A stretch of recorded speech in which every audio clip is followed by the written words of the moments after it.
C'est l'heure de choisir votre voie professionnelle et vous vous sentez perdu face à la diversité des choix et aux multitudes de vos centres d'intérêt? Pas de souci.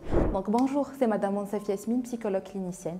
Aujourd'hui, dans cette capsule, je vais vous présenter des conseils afin de surmonter cette période d'orientation sans stress et avec confiance. Qu'est-ce que vous voulez devenir à l'avenir? C'est une question qu'on vous pose depuis votre jeune âge. Vos réponses se diversifient entre devenir professeur, devenir astronaute, devenir médecin.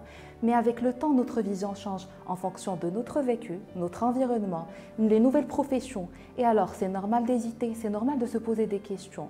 Mais ça vous dit de faire une petite pause et plutôt défiler aux astuces qui vont nous aider à prendre cette décision? Donc, je vais vous commencer par vous présenter la technique de l'entonnoir, qui est une technique qui est utilisée en psychologie ainsi qu'en management. C'est une technique qui nous permet de se poser des questions qui vont partir du général au spécifique et vont nous permettre d'affiner notre projet professionnel.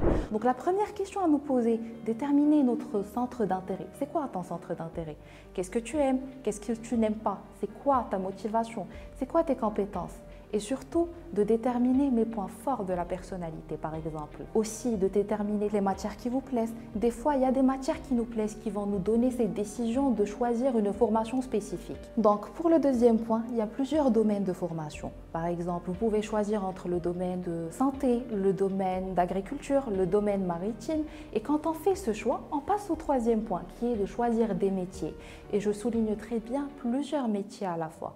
Par exemple, pour élargir le plan de vision, faire un plan A, plan B, plan C. Par exemple, si je choisis le domaine de santé, donc il y a comme métier la médecine, la pharmacie, la biologie par exemple, donc vous avez plusieurs visions.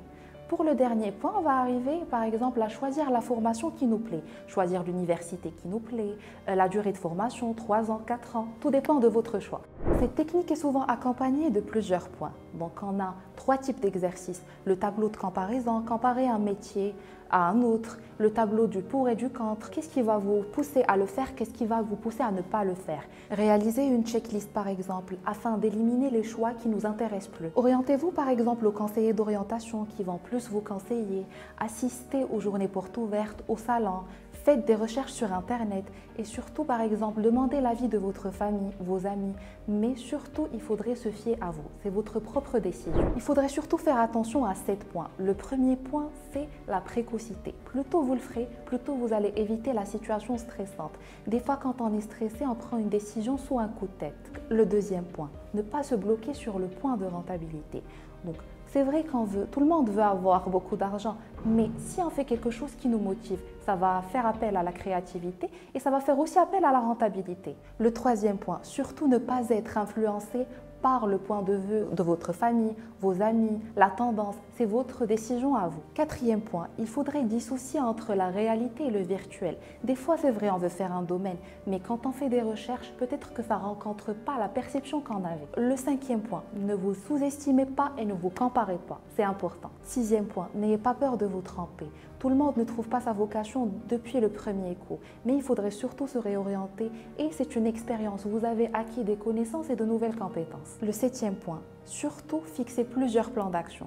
Merci pour votre attention et à bientôt pour d'autres conseils.